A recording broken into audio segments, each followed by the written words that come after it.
Salam Bapak Ibu yang kami kasihi dimanapun Anda berada. Seperti yang saya katakan beberapa waktu yang lalu bahwa saat ini dunia sedang digoncang oleh munculnya virus corona. Karena itulah gereja-gereja pada ditutup, tidak ada aktivitas, tidak ada kegiatan.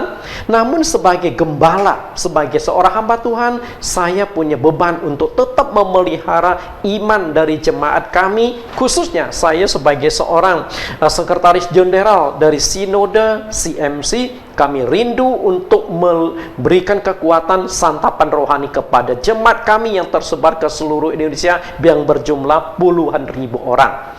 Karena itulah saya memunculkan topik dengan tema badai kehidupan yang terdiri dari 3 subjudul. Nah, beberapa waktu yang lalu saya sudah mengupas melihat dalam badai. Dan setiap sesi saya usahakan dengan durasi waktu sekitar 20-25 menit. Saat ini kita akan kupas di sesi yang kedua.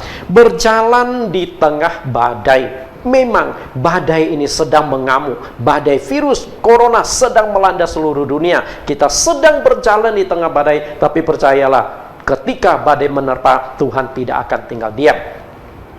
Saya melihat bahwa ada suatu persepsi yang keliru di dalam iman kekristenan yang mengatakan bahwa setiap orang yang percaya Yesus, maka setiap masalah yang dihadapinya pasti selesai. Apalagi belakangan munculnya hypergrace, percaya Yesus begitu enak, begitu gampang, semua masalah selesai. Nah, apakah benar bahwa dengan menjadi orang Kristen lantas semua masalah kesulitanmu sudah beres? Menurut saya, kadang-kadang promosi pendeta terlalu overdosis. Overdosis tanpa keseimbangan antara berkat dengan masalah yang kita hadapi di dalam kekristenan. Sehingga pendeta yang overdosis ini mengatakan, percayalah kepada Tuhan Yesus, maka semua masalahmu akan selesai. Masalah apa saja? Yang miskin akan menjadi kaya karena Yesus sudah miskin supaya engkau menjadi kaya. Itulah kalimat-kalimat yang menurut saya promosi yang berlebihan. Yang berutang bisa dibalik oleh Tuhan menjadi piutang. Apakah betul begitu enaknya menjadi orang Kristen yang sakit dijamin sembuh, kemudian yang kena virus corona maka dia akan dibebaskan, tidak akan virus corona mempan terhadap orang-orang yang percaya kepada Tuhan Yesus. Betulkah seperti itu? Bapak Ibu yang saya kasihi, ada pendeta X, pendeta tertentu yang mengatakan bahwa dengan berdoa pakai bahasa roh akan meningkatkan imun engkau sampai 40%. Karena itulah jemaat didorong, engkau harus berbahasa roh, engkau harus berbahasa roh, sehingga seakan-akan bahasa roh itu digunakan untuk melawan virus corona. Tapi perlu Bapak Ibu ketahui, faktanya adalah lebih dari 20 pendeta sudah meninggal karena penyakit virus corona ini, COVID-19. Dan sebagian dari pendeta yang meninggal itu adalah pendeta yang bisa berbahasa roh. Apakah dia kurang berbahasa roh? Jadi tidak ada pembuktian ilmiah bahwa ketika engkau berkata-kata dengan bahasa roh maka itu akan meningkatkan imun dia. Ingat, dokter yang meninggal juga banyak yang Kristen. Apakah mereka tidak ada bahasa roh? Kita tidak tahu karena tidak ada pembuktian ilmiah. Lalu ada lagi pendeta yang mengatakan bahwa dengan diurapi minyak urapan, dengan minum minyak urapan, maka segala bakteri virus tidak akan menyerang engkau. Engkau akan kebal terhadap virus corona. Betulkah? Tidak ada pembuktian bahwa minyak urapan itu bisa mencegah virus corona. Kalau begitu minyak urapan itu kita jual saja ke seluruh apotek-apotek. Faktanya adalah cairan hand sanitizer dan disinfektan lebih laku keras dan kehabisan stok walaupun harganya mahal. Dan tidak ada di zaman seperti sekarang ini minyak urapan itu diperjualbelikan untuk menangkal virus corona. Karena itulah ini bukan masalah minyaknya, masalah imannya. Karena itu jangan sampai kita salah persepsi. Bapak Ibu yang saya kasihi di dalam Tuhan Yesus, dasar kekristenan yang benar adalah bukan seperti itu. Bukan berarti setelah kita percaya Tuhan Yesus, segala masalah, kesulitan, sakit, penyakit beres semua. Tidak.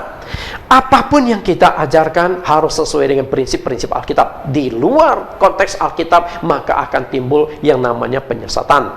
Jika jadi orang Kristen itu begitu enak, ketika engkau percaya Tuhan Yesus, semua masalahmu selesai. Yang miskin jadi kaya, yang berutang jadi piutang, segala masalah, sakit, penyakit sembuh, virus corona tidak akan mempan. Anda tahu nggak? Kalau betul percaya Yesus begitu enak, seluruh dunia akan percaya Yesus, mereka akan tinggalkan agama mereka dan menjadi orang Kristen. Betulkah pengajaran seperti itu? Menurut saya tidak. Walaupun kita menjadi orang Kristen, kita masih hidup di dunia, kita masih mengenakan daging. Karena itulah, jika orang-orang dunia masih bisa alami berbagai macam masalah, kesulitan, penderitaan, sakit, penyakit, dan diserang oleh virus corona, demikian pula orang Kristen. Namun walaupun kita masih bisa diserang virus corona, tapi kita ada pendampingan dari Juru Selamat kita, Yesus Kristus. Alkitab mengajarkan bahwa setelah percaya Tuhan Yesus, kita masih bisa mengalami berbagai macam badai kehidupan, baik itu masalah, kesulitan ekonomi, masalah keluarga, sakit, penyakit, dan lain-lain. Kita sebagai orang Kristen juga masih bisa diserang oleh virus corona. Namun kita bisa melewati semua itu bersama dengan Tuhan Yesus. Percayalah bahwa di saat-saat yang sulit ini Tuhan Yesus tidak pernah meninggalkan engkau. Saya ingin mengutip Injil Matius pasal 8 ayat 23 sampai ayat yang ke-27. Saya ingin buktikan bahwa bersama Tuhan atau menjadi orang Kristen pun kita masih bisa menghadapi yang namanya badai kehidupan. Kita masih hidup di dalam dunia kok. Jika dunia terjadi badai, maka kita yang hidup di dunia pun akan mengalami badai tersebut. Injil Matius 8 ayat 23 sampai ayat yang ke-27. Lalu Yesus naik ke dalam perahu dan murid-muridnya mengikutinya. Sekonyong-konyong mengamuklah angin ribut di danau itu sehingga perahu itu ditimbus gelombang. Tetapi Yesus tidur. Maka datanglah murid-muridnya membangunkan dia. Katanya, "Tuhan, tolonglah kita binasa." Ia berkata kepada mereka, "Mengapa kamu takut? Kamu yang kurang percaya." Lalu bangunlah Yesus menghardi angin dan danau itu. Maka danau itu menjadi sangat teduh. Ayat 27. Dan heranlah orang-orang itu, katanya, apakah dia ini sehingga angin dan danau pun taat kepadanya? Nah, saya akan mengupas bagian ini pada sesi yang kedua ini. Kita lihat kembali di Matius 8 ayat 23 sampai 24. Nah, perhatikan beberapa kalimat sangat jelas bahwa saat itu murid-murid itu ada bersama-sama dengan Yesus di dalam perahu. Tapi faktanya mereka juga tidak bisa lepas dari yang namanya badai. Ketika bencana alam, musibah, badai menimpa, maka mereka juga alami. Mereka itu bersama dengan Yesus loh. Sedangkan kita hari ini mungkin kita tidak bisa melihat Yesus. Yesus bersama-sama kita di samping kita atau tidak, kita juga tidak tahu. Tapi faktanya murid-muridnya masih bersama Yesus, yang hidup bersama dengan Yesus, yang satu perahu dengan Yesus. Mereka pun masih menghadapi badai musibah, badai bencana. Nah, secara simbolis, perahu itu menunjukkan keluarga. Perahu itu menunjukkan gereja. Apakah Tuhan tidak hadir di dalam gereja?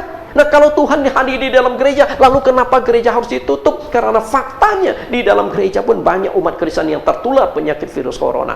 Apa yang terjadi di Lembang, di Bandung? Bukankah mereka juga ada di dalam satu gedung, di dalam komunitas orang Kristen? Tetap virus corona itu berada di sana. Walaupun Yesus juga ada di tengah-tengah sana, Bapak Ibu, sama seperti murid-murid ini. Nah, sedangkan danau atau lautan itu menunjukkan masyarakat di dalam dunia. Artinya, apapun yang terjadi di danau itu pasti berdampak ke perahu. Apapun yang terjadi di dalam dunia pasti berdampak juga kepada orang Kristen. Walaupun engkau sudah percaya kepada Yesus sebagai Allah, sebagai Juru Selamat. Nah, sedangkan angin dan ombak itu menunjukkan berbagai macam masalah dan kesulitan. Ketika danau itu berombak, maka yang ada di dalam perahu pun mengalami dampak dari ombak yang ada di luar. Sama juga ketika COVID-19 melanda dunia, maka dia akan menyerang semua manusia tanpa membedakan suku, agama, ras. Tidak ada yang mempan. Apakah menunjukkan Allah yang engkau sembah itu salah? Tidak, sama sekali tidak. Engkau orang Kristen, engkau menemukan Yesus sebagai Allah, sebagai Tuhan Juru Selamat yang punya kuasa. Betul, saya aminkan itu. Tapi tetap saja kita masih bisa menghadapi badai. Sama seperti murid-murid Yesus yang berada bersama-sama dengan Tuhan Yesus. Nah, saat itu diceritakan bahwa Yesus sedang tidur ketika badai itu melanda. Pertanyaan saya adalah, betulkah Yesus saat itu sedang tidur ketika badai itu melanda? Saya tidak yakin. Walaupun Alkitab mencatat Yesus sedang tidur, tetapi coba kita renungkan beberapa hal. Menurut saya, saat itu Yesus tidak mungkin tidur. Kenapa saya katakan tidak mungkin tidur? Kita beri tafsirkan. Yang pertama, perahu saat itu sedang bergoncang hebat. Goncangan perahu itu hebat karena badai itu melanda. Anda pernah di lautan nggak? Pernah naik perahu nggak? Kalau Anda pernah naik perahu, Anda akan tahu. Saya hobi menyelam, Bapak Ibu. Yang namanya badai di lautan, yang namanya ombak di lautan, kita sudah seringkali alami. Satu kali saya nyelam di Pulau Seribu, saat itu ombak yang begitu dahsyat, kami pakai perahu nelayan. Kami begitu takut juga, karena perahu itu sudah kemasukan air. Badai mengamuk, hujan melanda, sedangkan jarak pandang itu hanya beberapa meter. Nakoda kehilangan arah, kami benar-benar pusing, mau gimana? Bapak Ibu, sedangkan air semakin banyak di dalam perahu karena ada hujan dan juga ada ombak yang masuk ke dalam perahu. Saat itu betul-betul kami mengalami satu tantangan. Bagaimana kelanjutan seperti ini kami tidak tahu. Tapi hari ini kami selamat, tentu juga anugerah Tuhan. Lalu yang kedua, perahu itu ditimbus ombak. Jadi yang namanya ombak itu tinggi, waktu perahu itu ada yang masuk turun, naik, turun. Jadi perahu itu naik, turun. Kadang kala ombak lebih tinggi, kadang kala perahu lebih tinggi. Nah, dengan kondisi demikian, mungkinkah Yesus tidur? Jangankan ada di dalam perahu, ketika kita di dalam bus saja, bus itu berjalan agak goncang saja, kita susah tidur, Bapak Ibu. Yang ketiga, sudah banyak air yang masuk ke dalam perahu. Jadi perahu itu sudah ditimbus oleh ombak, sudah banyak air yang masuk ke dalam perahu. Apakah Yesus masih bisa tidur? Dan kita jangan bayangkan perahu itu seperti sebuah kapal pesiar, enak walaupun ombak Anda tidak kena air. Itu kapal biasa, kapal yang sering kali pakai untuk menangkap ikan, kapal nelayan. Sehingga ketika ombak masuk itu pasti Yesus juga bisa basah kena air laut. Nah, apakah bisa tidur? Dan yang satu lagi, saat itu murid-murid itu sudah ribut ketakutan, teriak mereka. Dengan suara teriakan, lalu ombak angin yang begitu kencang. Apakah Yesus tidak bisa mendengar? Mungkinkah Yesus tidur? Jadi menurut saya, Yesus mungkin pura-pura tidur. Tapi penulis kitab suci, dia menuliskan konteksnya seperti itu. Yesus tidur. Tapi faktanya belum tentu Yesus tidur. Karena itulah ada kemungkinan saat-saat badai melanda tersebut, Yesus itu sedang tes. Dia mungkin meramkan matanya, tapi telinganya mendengar, telinganya bisa menangkap. Kira-kira reaksi murid itu seperti apa? Yesus sedang mentes bagaimana reaksi murid-muridnya ketika badai itu menimpa mereka. Bagaimana mereka menghadapi badai? Apakah mereka nyalinya ciut ketakutan? Lalu bagaimana mereka ketika badai ganas itu melanda? Apakah mereka kehilangan pegangan? Dan yang ingin dites oleh Tuhan Yesus adalah sejauh mana pengenalan murid-murid itu kepada Tuhan Yesus sendiri. Yesus ingin tahu, aku bersama dengan kalian di kapal ini. Ketika badai melanda, apakah kalian mengenal aku? Sama juga hari ini, ketika badai melanda, apakah orang Kristen sudah mengenal Tuhan dengan baik dan masih tetap bersandar kepada Tuhan? Bapak Ibu yang saya kasihi, lihat lagi ayat yang ke-25. Perhatikan kata ini.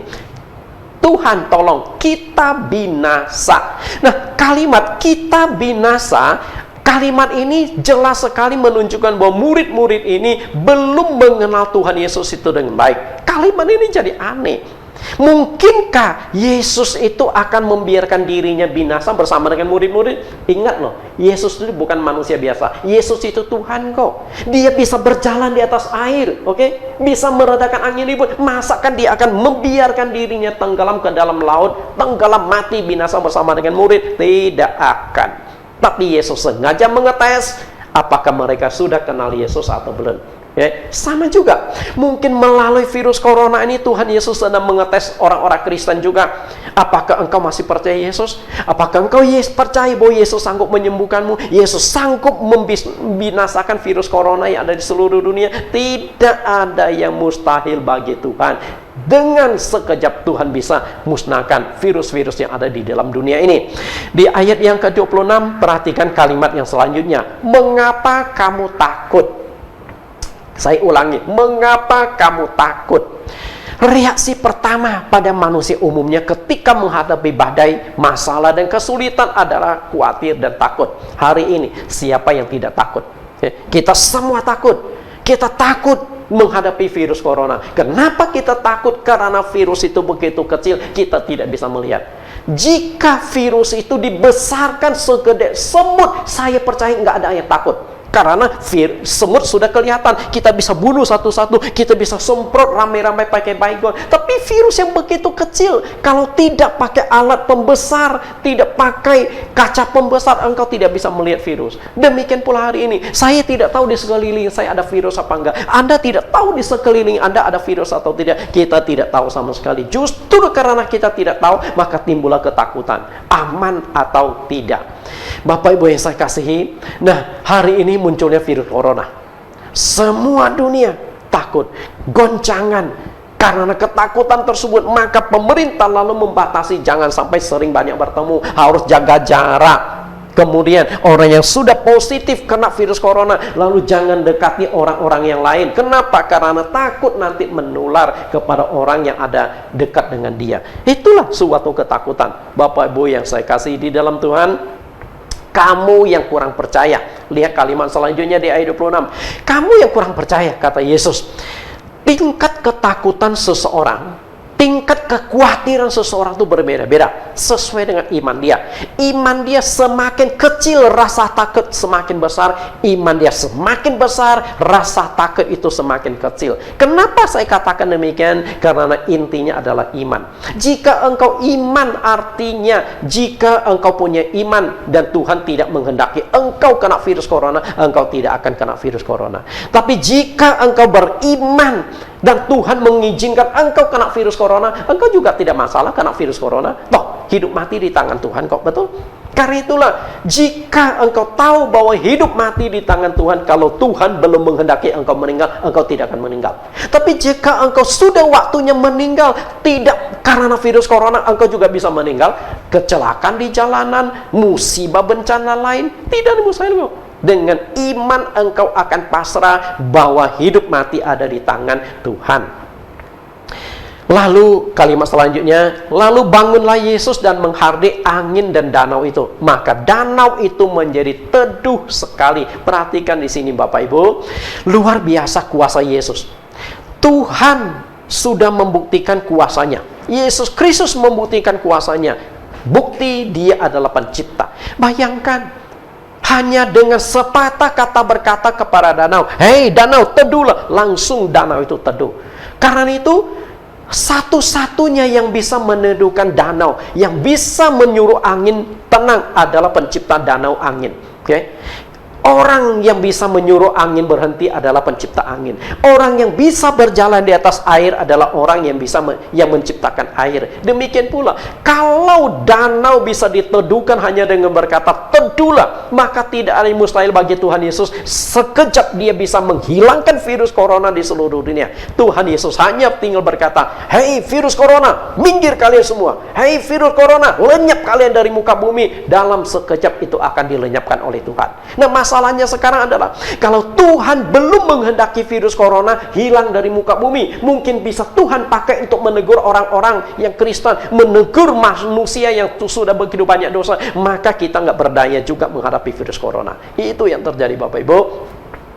Karena itulah, melalui badai ombak yang menerpa, akhirnya mata murid-murid itu terbuka dan mereka tahu siapa sesungguhnya Yesus itu. Nah, kenapa saya katakan tadi bahwa Yesus itu pura-pura tidur? Karena Yesus ingin membuktikan dan ingin memberikan pengajaran supaya murid-murid kenal, aku ini siapa. Lihat ayat yang ke-27, Matius 8 ayat 27. Dan heranlah orang-orang itu, katanya, orang apakah dia ini sehingga angin dan danau pun taat kepadanya. Ini mereka takjub loh, mata mereka terbuka. Kenapa? Karena sudah bertahun-tahun siang malam mereka bersama dengan Yesus, tapi mereka tidak tahu bahwa orang yang bersama-sama dengan mereka itu punya kuasa yang tak terbatas. Angin danau bisa tunduk kepadanya. Tidak ada yang mustahil bagi Yesus Kristus. Nah, melalui tanda heran dan mujizat, Yesus berkata kepada danau, teduhlah. Sekejap danau terteduh. Dan di kisah lain, Yesus berjalan di atas air, membuka mata mereka, sehingga mereka melihat, wah, ini bukan orang sembarangan.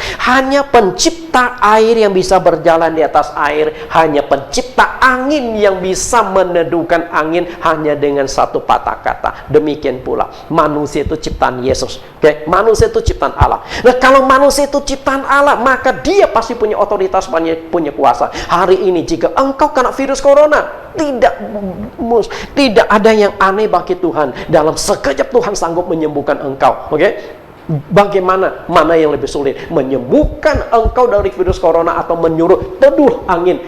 Angin, jangan ngamuk lagi. Mana lebih sulit? Saya katakan meneduhkan angin lebih sulit.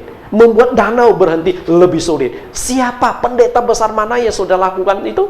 Nah, sedangkan penyakit, sudah banyak dokter yang bisa menyembuhkan segala macam penyakit. Karena itulah menurut saya, yang di luar kemampuan manusia, Yesus sudah buktikan dia punya otoritas. Apalagi yang manusia sendiri bisa lakukan, mestinya Yesus lebih lagi bisa lakukan. Karena itu, Yesus punya otoritas.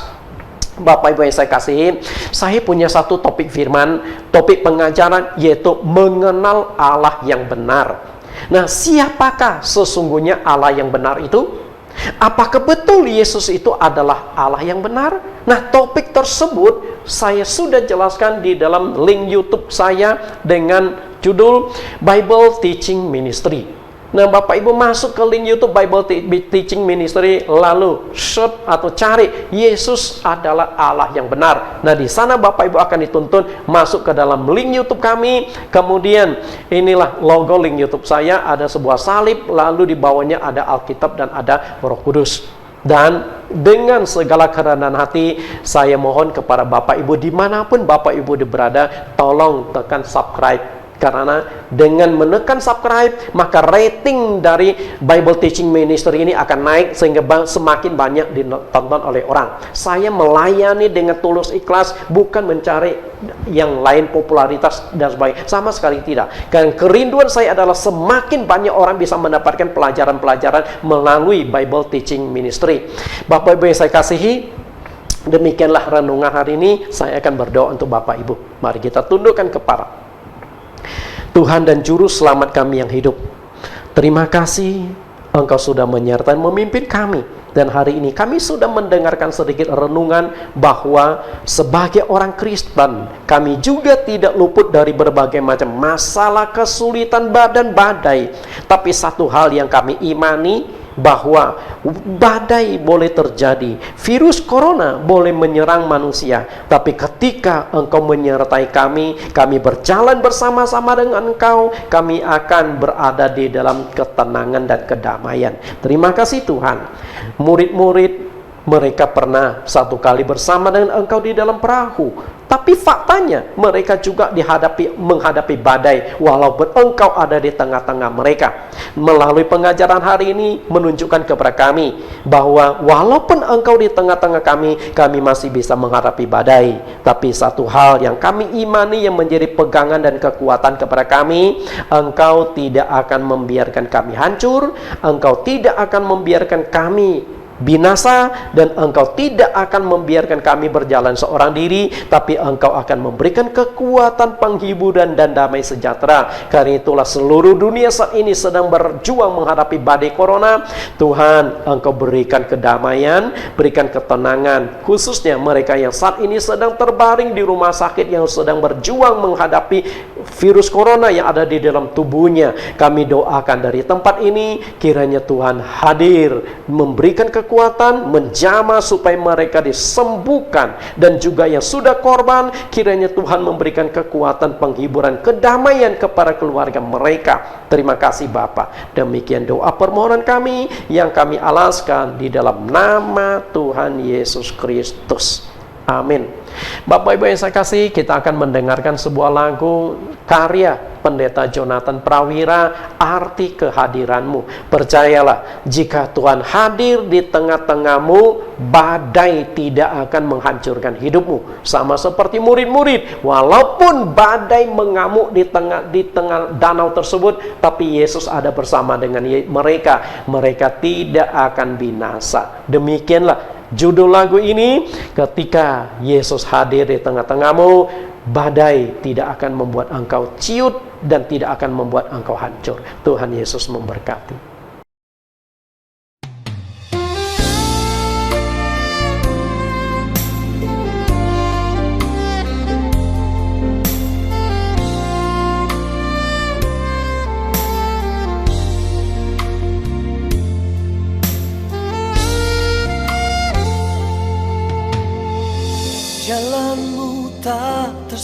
dialami oleh setiap hati kami. Namun satu hal ku percaya, ada rencana yang indah. Tiada terduga kasih-Mu, heran dan besar bagiku. Arti kehadiran-Mu selalu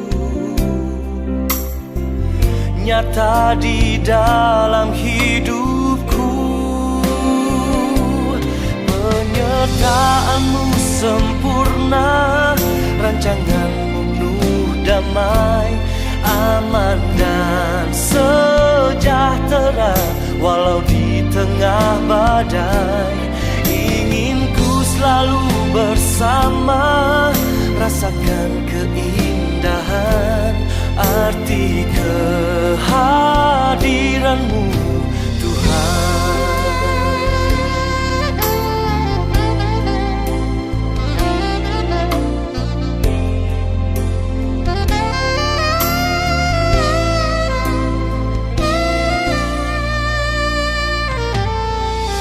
Jalan-Mu tak terselami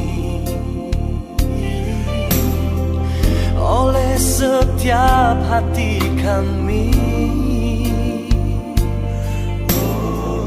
Namun satu hal ku percaya, ada rencana yang